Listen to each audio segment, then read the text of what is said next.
Hi, this is Political News in 5, and today is May 22nd, 2022. I'm Aisha Osuri.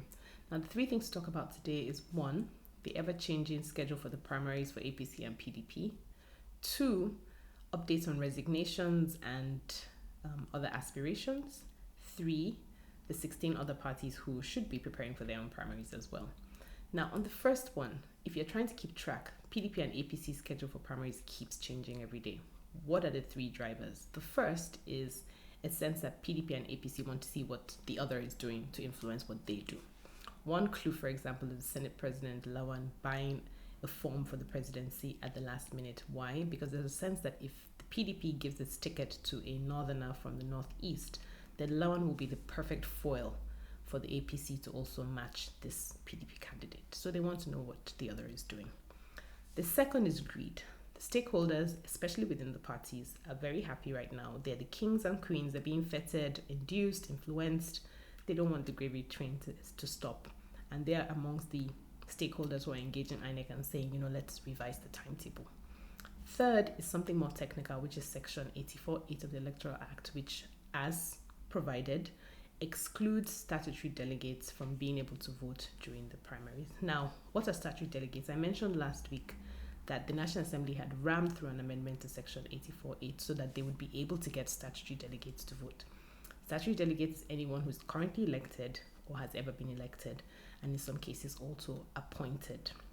Now, the thinking of the National Assembly was to reduce the powers of the governors, who typically have a lot of statutory delegates. They wanted to make sure they could, curtail them. But in doing that, they actually shot themselves in the foot, because now all the National Assembly members cannot also become delegates unless they are delegates, ad hoc delegates who have just been elected for the purpose of these primaries. It also means that people like Atiku can't, even the president cannot vote during the primaries.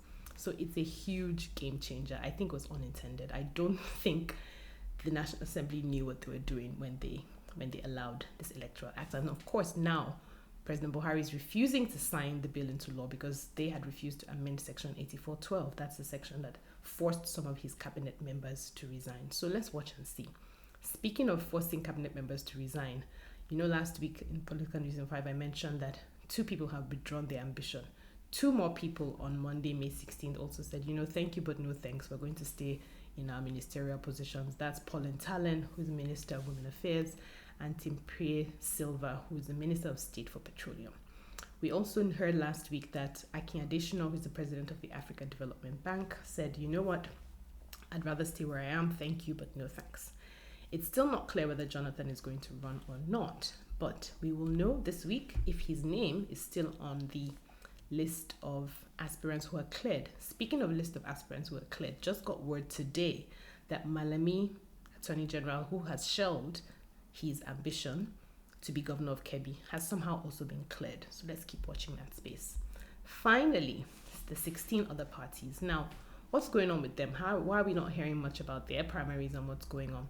The sense is that many aspirants from APC and PDP have some of these parties as placeholders.